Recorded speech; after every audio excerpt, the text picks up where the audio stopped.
The production of this video has been kindly supported by Caledonian McBrain, Scotland's leading ferry operator.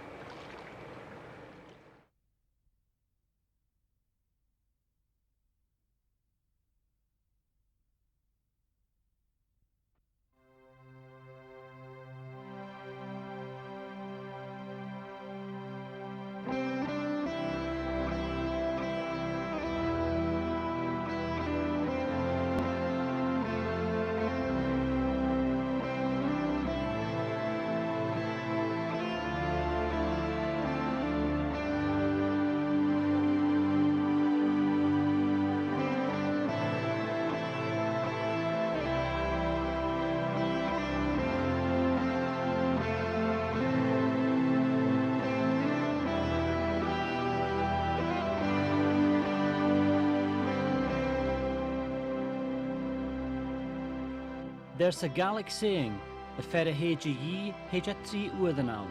The person who goes to Iona will go there 3 times. It's a small place, only one of many beautiful islands in the Scottish Hebrides.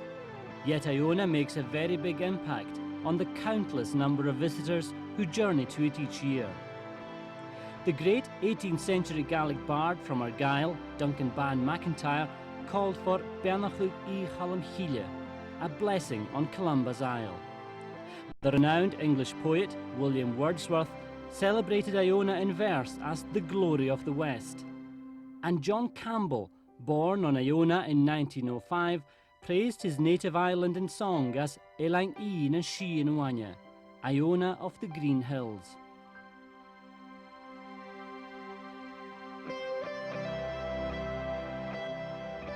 People come to Iona from all over the world and for many different reasons.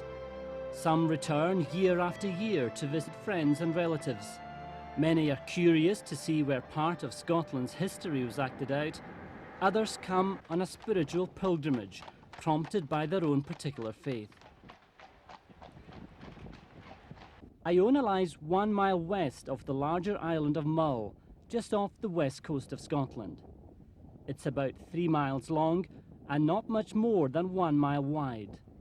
Low-lying and rugged in parts, it has a fair share of fertile pasture and meadow. One of the earliest descriptions by a visitor comes from Dr. Sacherevel, governor of the Isle of Man. In 1688, he found Iona a pleasant mixture of rocks and verdant grass, the lower grounds fruitful and arable. Near the sea, I saw great herds of cows feeding. Where there is good ground for crops and beasts, you will also find people. And Iona's story is first and foremost one of people, the many and various settlers who have come and gone from here for hundreds, perhaps thousands of years. Even the very earliest left a few traces. Worked flints from hunter-gatherer times unearthed in the raised beach along the island's east side. A grassy cairn where Bronze Age folk may have buried their dead around 1,000 years before Christ. A hill fort, Dunvurig, where up to about 100 AD, an Iron Age community sheltered and raised their families. Iona's story comes into clearer focus in the year 563 AD, with the arrival of one man. He landed here with his few companions at the southeast corner of the island, on a broad sweep of shingle known as Port Churich, the Bay of the Coracle. For the Gaels of Ireland and Scotland, this man was Columba, the dove of the church, and he was to become revered throughout the Christian world as Saint Columba. Although the legends about Columba are many, the facts are few. Irish tradition claims his birthplace in 521 AD as the shores of Loch Gartan in present-day Donegal. He was a prince of the powerful northern Uynel, the O'Neill family. He trained for the priesthood at a time when the early Irish church was expanding rapidly, and when, just across the water, a new land was being settled by his Gaelic-speaking kinsmen, a Scottish Dalriada, on the mainland of present-day Argyll. Indeed, tradition persists that it was here, near the tip of the Kintyre Peninsula, that Columba first made his mark on Scotland, a footprint in the rock. Close by is a well dedicated to his memory and the site of a later chapel. For many years, the local people of Southend held an open-air service at this spot on 9th June, Wa Hallamchile, St. Columba's Day. It is recorded that Columba first visited a relative, Conall, king of Dalriada, perhaps at the fort of Dunaverty, here at Southend, or at Dunad, the rocky citadel that today rises dramatically out of the plain north of Loch Gilphead. Exactly why Columba left his homeland remains shrouded in myth. Much later stories grew up about banishment or self-imposed exile following a great battle.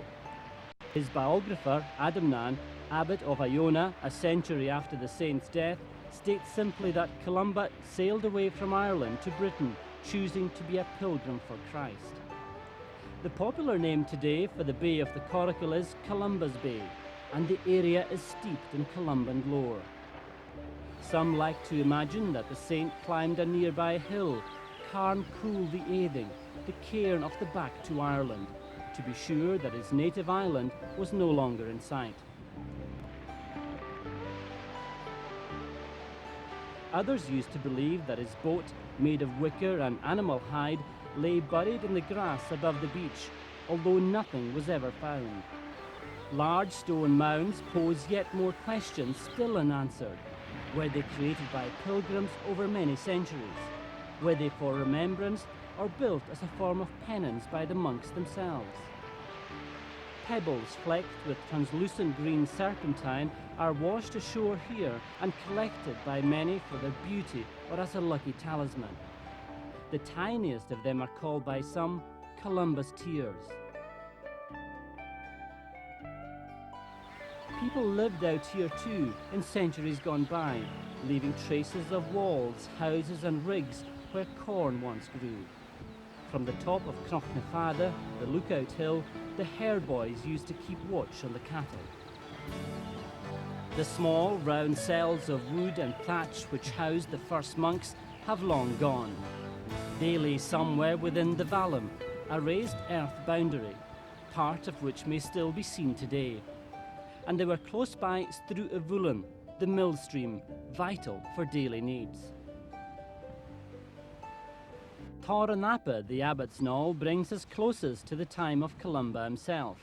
Here very probably stood the saint's writing hut, overlooking the monastery, where he was at work copying Psalm 34 on the 9th of June, 597 AD, the night he died. This tiny restored chapel, now known as St. Columba's Shrine, has been linked in tradition with the saint's burial place.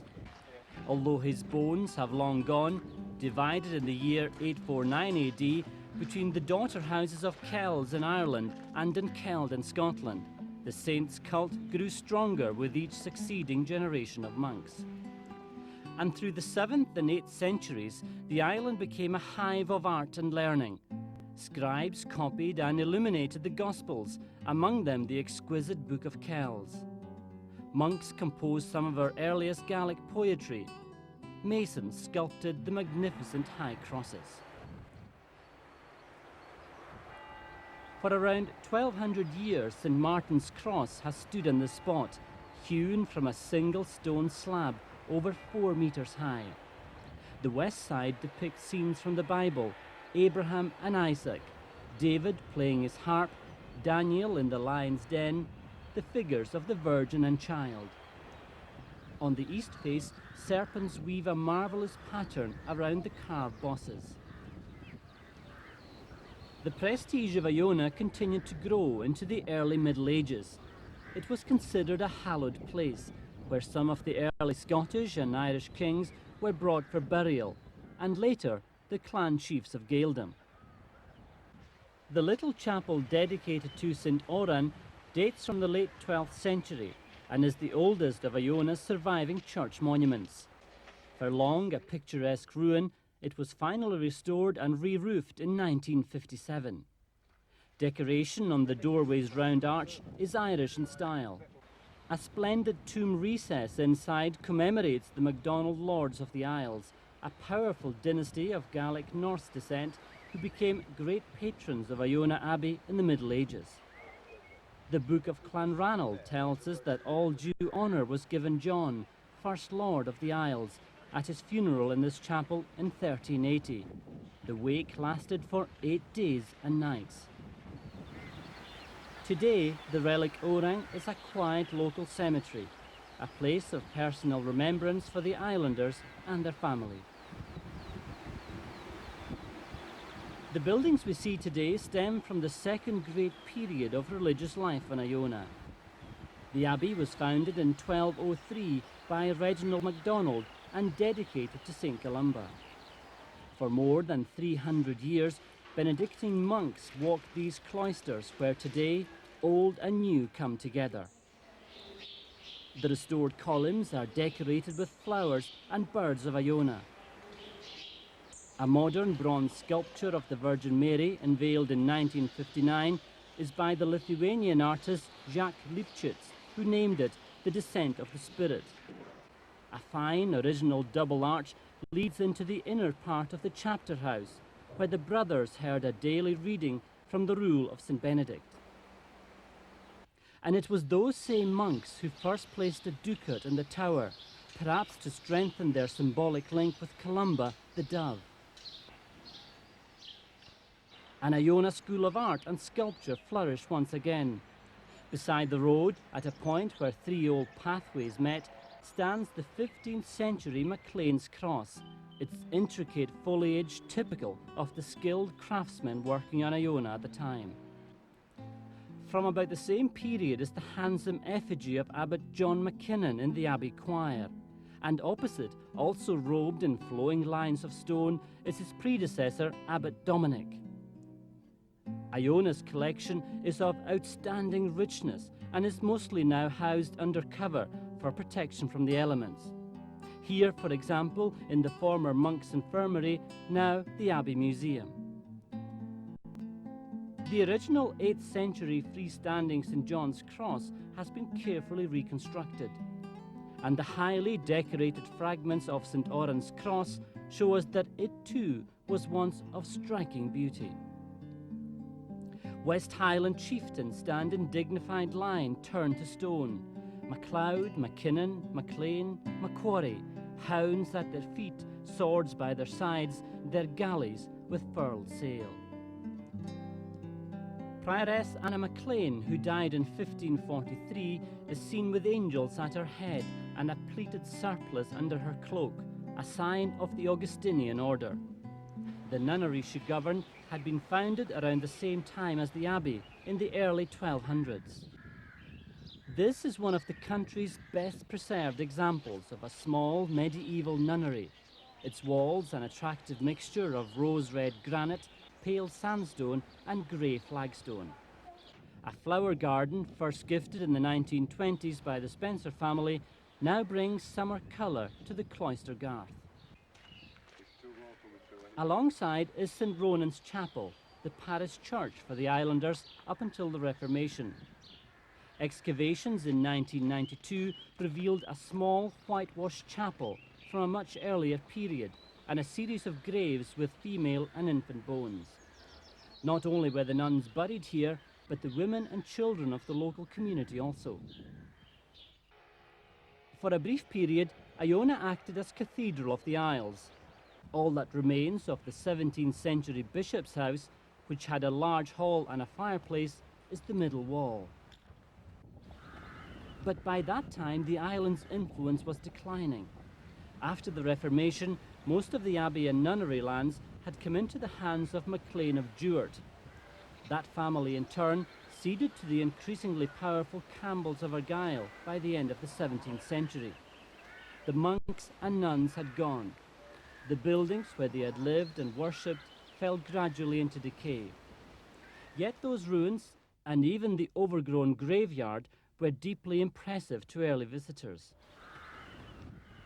In 1773, Dr. Samuel Johnson recorded in his journal, "We were now treading that illustrious island, once the luminary of the Caledonian regions. That man is little to be envied, whose patriotism would not gain force upon the plains of Marathon, or whose piety would not grow warmer among the ruins of Iona. In 1899, a new era opened. The 8th Duke of Argyll gifted all the ecclesiastical buildings to a new public body, the Iona Cathedral Trust, with the express wish that public worship be possible once again in a restored cathedral church. Effigies of the 8th Duke and of Duchess Iona, his third wife, lie in the south transept. The new trustees began the work of fundraising, and between 1902 and 1910, the choir was re-roofed, followed by the rebuilding of the nave. A communion table of Iona marble replaced the medieval altar. The 15th century sacristy doorway opened once more. And a carved face high on the west crossing gazed down again on local worshippers.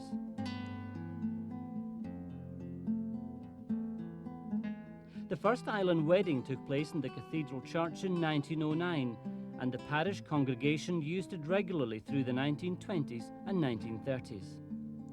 The revival of life in the monastic buildings next to the church was the vision of the Reverend George MacLeod, minister of Govan. Experience of an urban parish during the economic depression of the 1930s convinced him of the growing gap between the church and the real concerns of ordinary folk. His plan was to bring young ministers and craftsmen together to show that spiritual and physical renewal could go hand in hand. This was the beginnings of the Iona community in 1938. From a row of simple wooden huts, the men went out each day to join stonemasons and joiners in the task of rebuilding the living quarters of the Benedictines: library, chapter house, dormitories, refectory. By 1965, this ambitious project was complete. One of Scotland's best known, most colourful clergymen, George MacLeod, served as moderator of the Church of Scotland in 1957. He became a peer of the realm, Lord MacLeod of Funerey, in 1967, and he died in 1991 in his 96th year.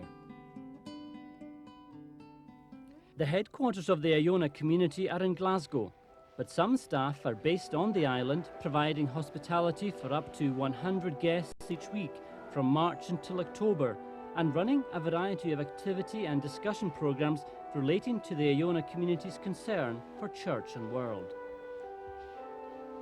The MacLeod Centre was opened in 1988 to cater particularly for youth groups, families and the disabled.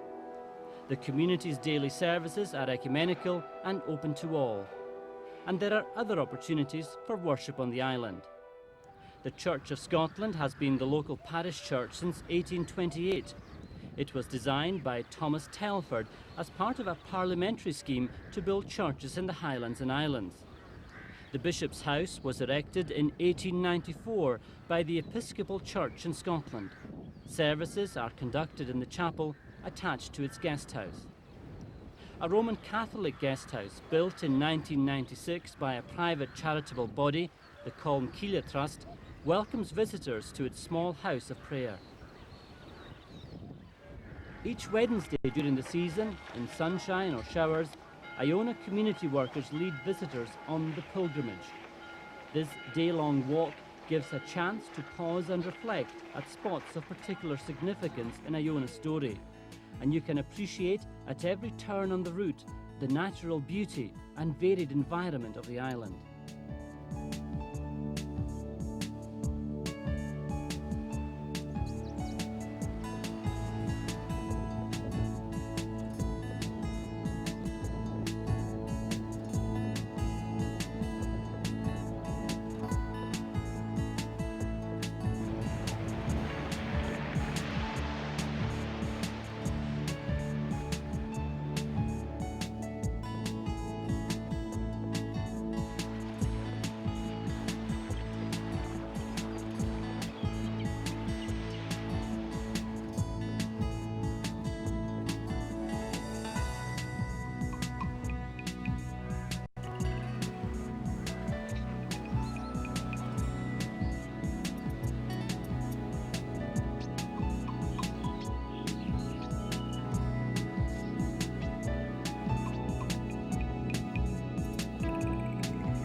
Everywhere the different strands of Iona's story weave together. Walk across the Macher, the sandy turf that stretches along the western shore, and you sense centuries of labour underfoot. This was the little western plain where Columba's monks raised crops, and he was brought here on a cart shortly before his death to bless the brothers at work. From the Middle Ages onward, the land here was intensively ploughed as the population grew. The furrows can still be seen, tucked into nooks and crannies along this whole coast. Nowadays, the Macher serves as common grazing for the crofters at this end of the island. In summer, it is dotted with a mass of tiny bright flowers, genetically adapted to survive the salt breezes and the constant grazing. Those who enjoy golf share this 18-hole course with sheep and cattle. The game was introduced by visitors back in 1886. Nowadays, a popular tournament is organised each August, with proceeds going to an island cause.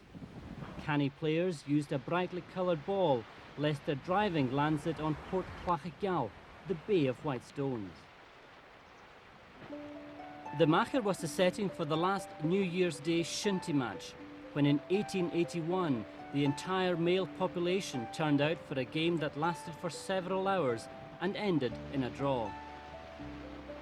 On the half tide, and if there's a good swell, then you may hear a dull boom and see a plume of spray shoot skywards from the low cliffs by the south end of the Macher. Uavinchechi, Spouting Cave, is on show.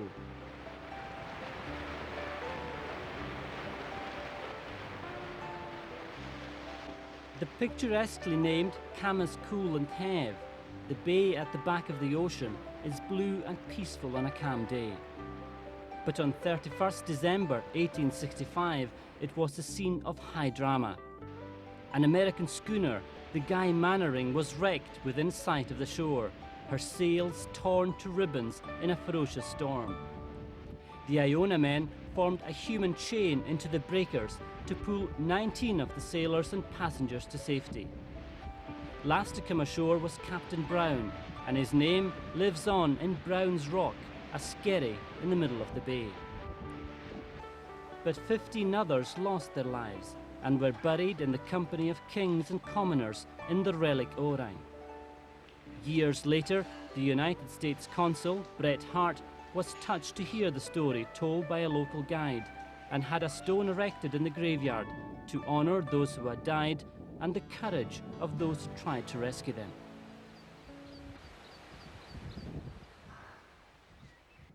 Walkers exploring the southeast coast of the island may come upon an unexpected sight at the foot of a steep gully: a cutting frame and gas engine amid abandoned blocks of marble.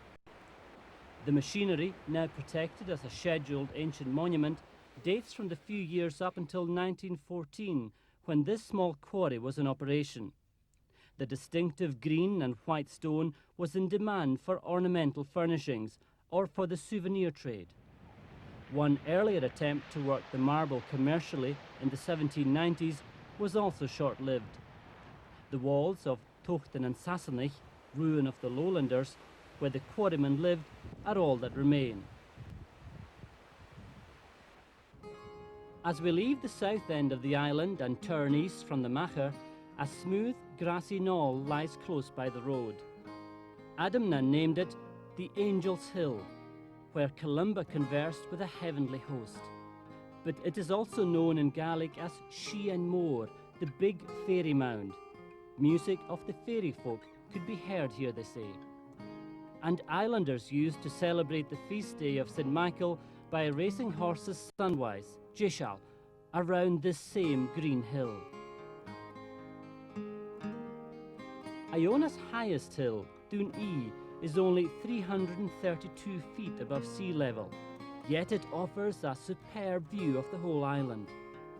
To the south and west stretches the hummocky landscape formed by grey rocks called Lewisian gneiss.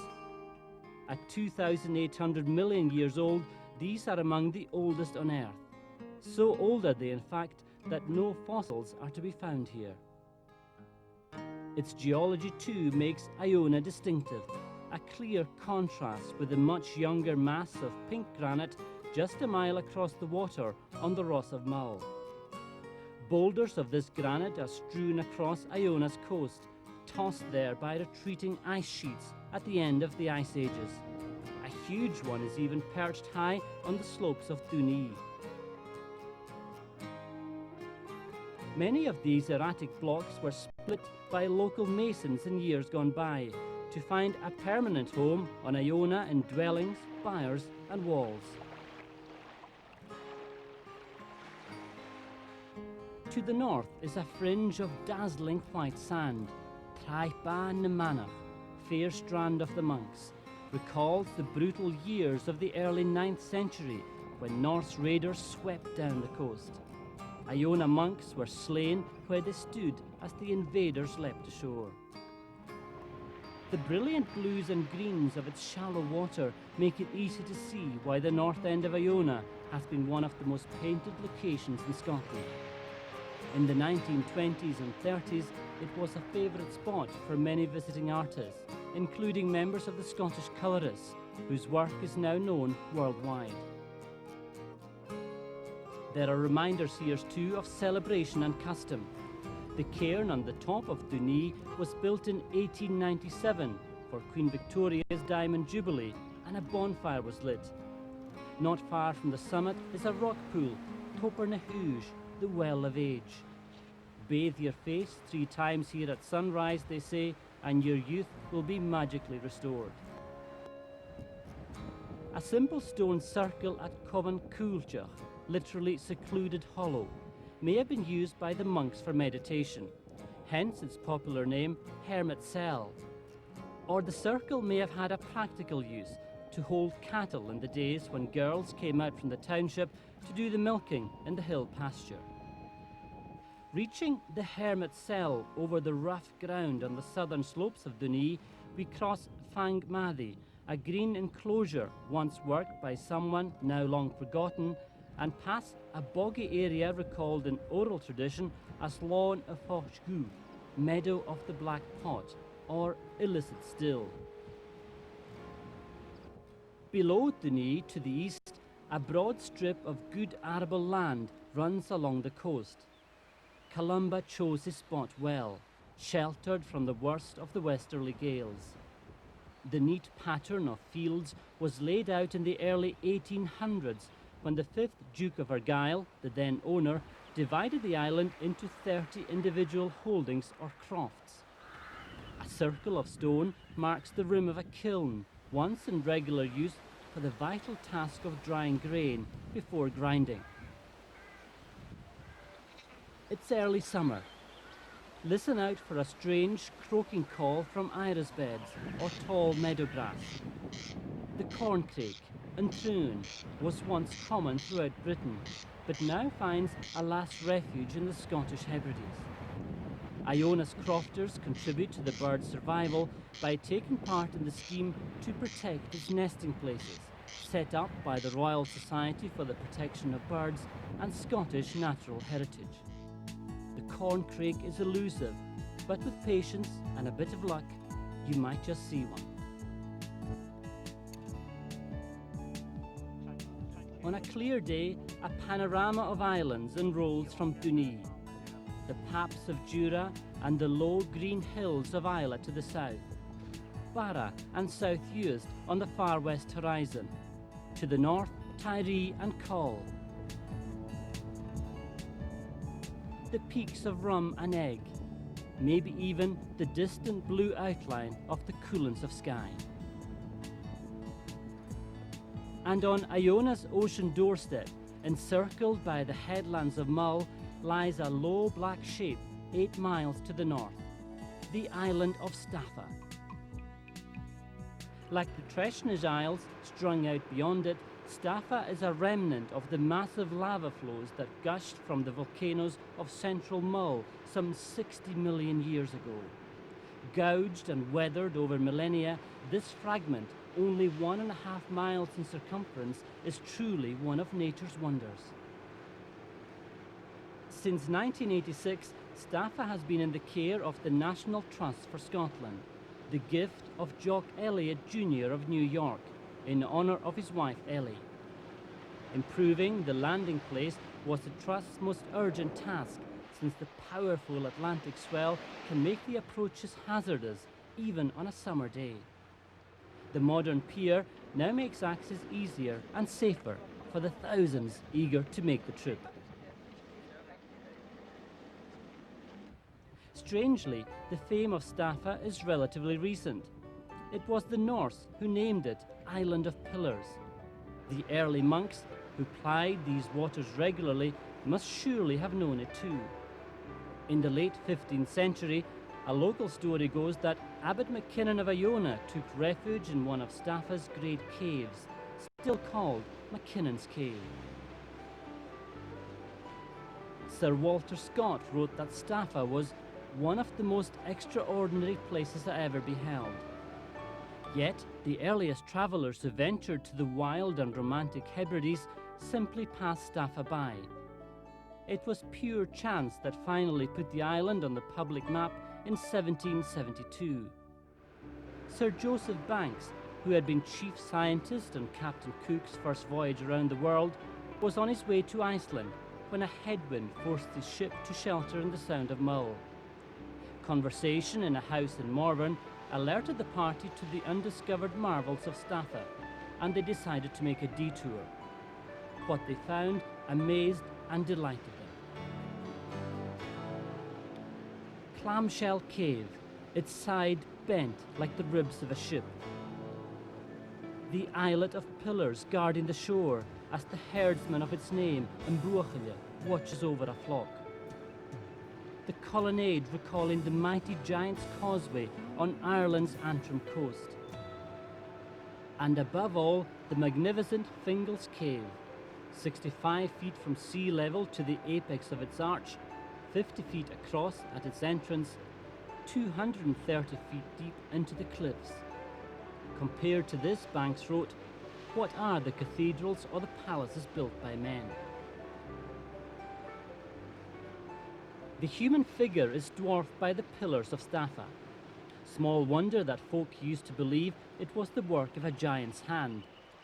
Nor was it surprising in the late 18th century that a cave named after Fingal, the warrior father of Ossian, bard of ancient Ireland, be greeted with wild enthusiasm. James Macpherson's poems, which he claimed were translations from Ossian, were already hugely popular across Europe. But another explanation for the cave's name is that Uav Iwn, the cave of Fingal, was a mistranslation by the guides of Joseph Banks, and that the local Gaelic name was in fact Uaveen, the musical cave. For Fingal's cave and music do indeed go together. When the young Felix Mendelssohn stood here in 1829, the surge of waves in and out of the mighty cavern suggested what would be the first bars of his Hebrides overture. It has been called one of the most inspired of all the composer's orchestral works. A year later, a French artist, Pancook, made this exquisite, if a little exaggerated, engraving of the cave. It makes plain why so many felt that they were in a grand concert hall, the columns like a great pipe organ rising to a vast vaulted roof. Pancook recorded that when his wife sang an aria from a Rossini opera, the very gods of this enchanted palace seemed to echo the applause. Another 19th century visitor, Malcolm Ferguson, wrote of the indescribable effect when his entire boat party broke into the verses of Auld Lang Syne, and an Iona choir and their schoolmaster made a special outing in 1884 to sing the 100th Psalm inside Fingal's Cave. Staffa is home to a rich variety of natural life. Seabirds including guillemot and razorbill, cormorant and noisy gulls, and puffins posing for the camera.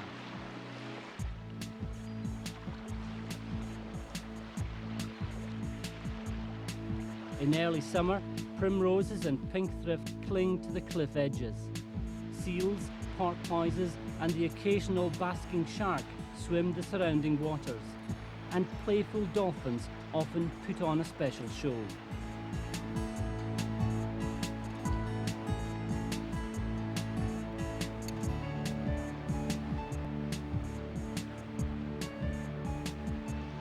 The coming of the steamship in the early 19th century opened up the west coast to increasing numbers of visitors, and the twin attractions of Staffa and Iona became established on the royal route after Queen Victoria and Prince Albert sailed the Hebrides in 1847. Until the 1970s, each summer a daily steamer from Oban was met at Staffa by a crew from Iona to land the passengers. Hard work in the days of the rowing boat. Later, from the 1930s, open motorboats took over the service. Today, operators from Iona and Mull offer high-quality trips direct, twice daily through the season, in speed and in comfort.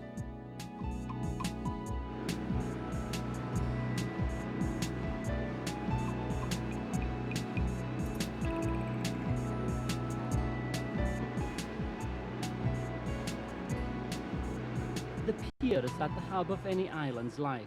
Staffa trippers disembark as others stream off the Fort ferry to begin their Iona visit, as local supplies are delivered and as the mobile bank from Tobermory and Mull arrives for its weekly business. In times past, things were just as busy at the pier. The graceful paddle steamer, the Grenadier, brought hundreds of visitors, as later did the popular King George V.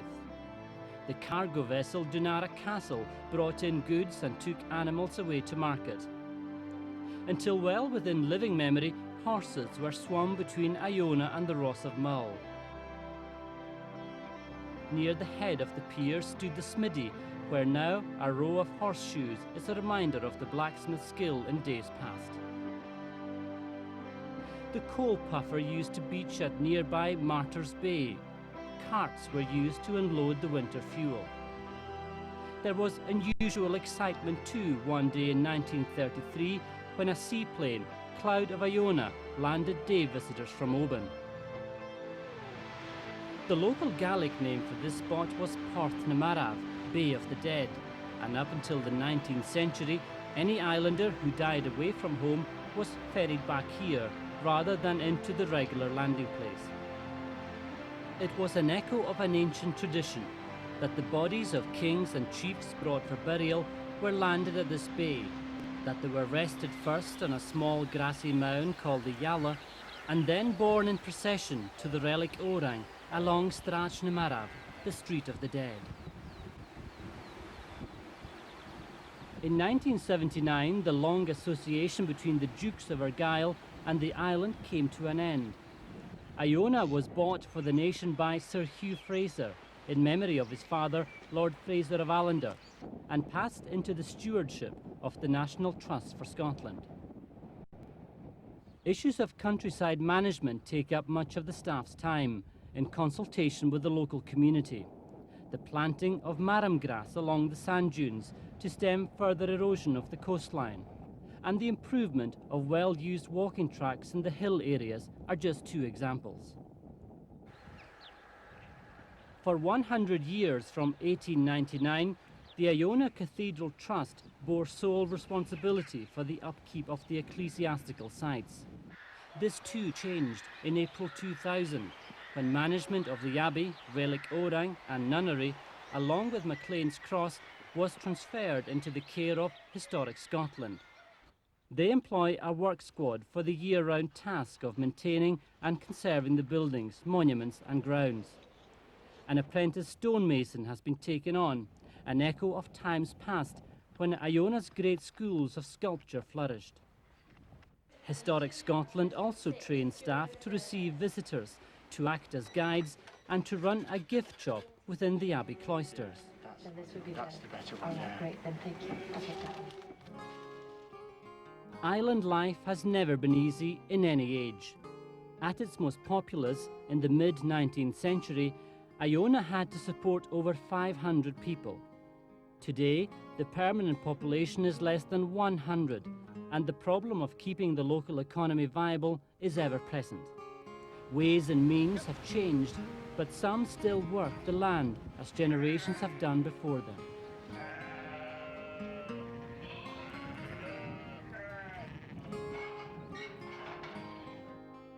Craft businesses of quality are set up.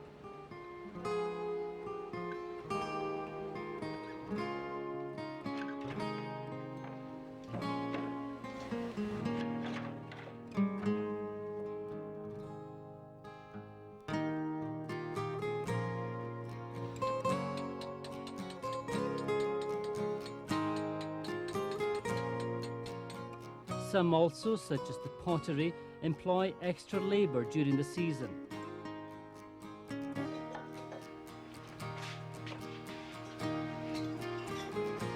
The postman sets off on his daily round.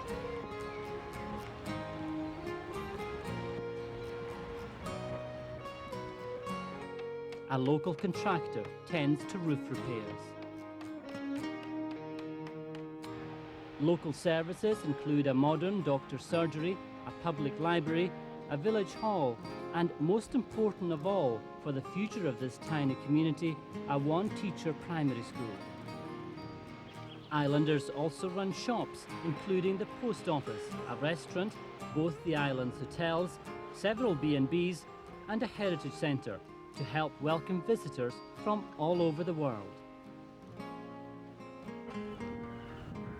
And what impressions do visitors take away? How will Iona be remembered by them, once back across the Sound or on the other side of the globe?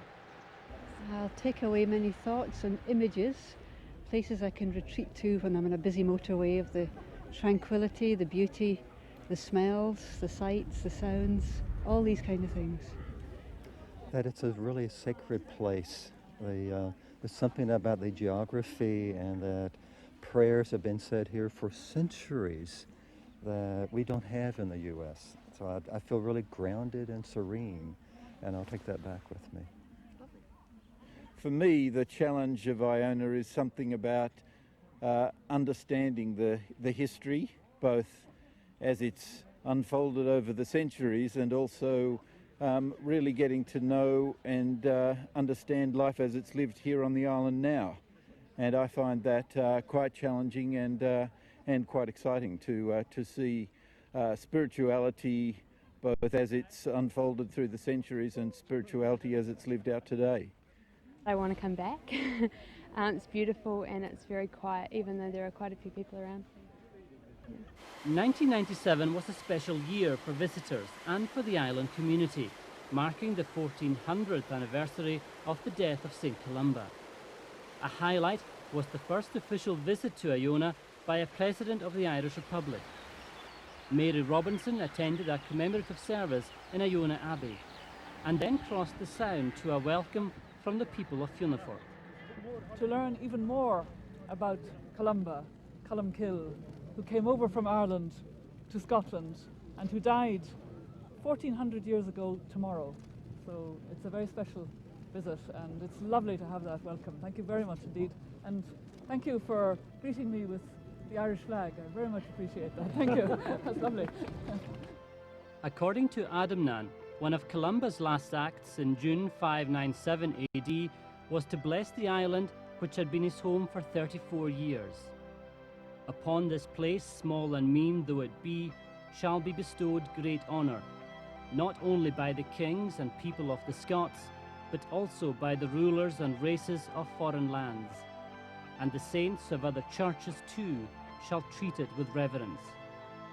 The many generations who have lived on Iona since the saints' time have made their own benedictions. Among them, the simple tribute by John Campbell in the final verse of his Gaelic song.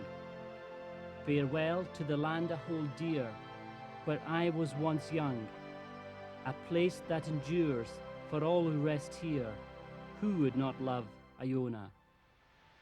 Sodi vuam go tíad mo graise, paran romi og na fastje. Sú of buan dan a ha and havinge, ko nach du graag de ye.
The production of this video has been kindly supported by Caledonian McBrain, Scotland's leading ferry operator.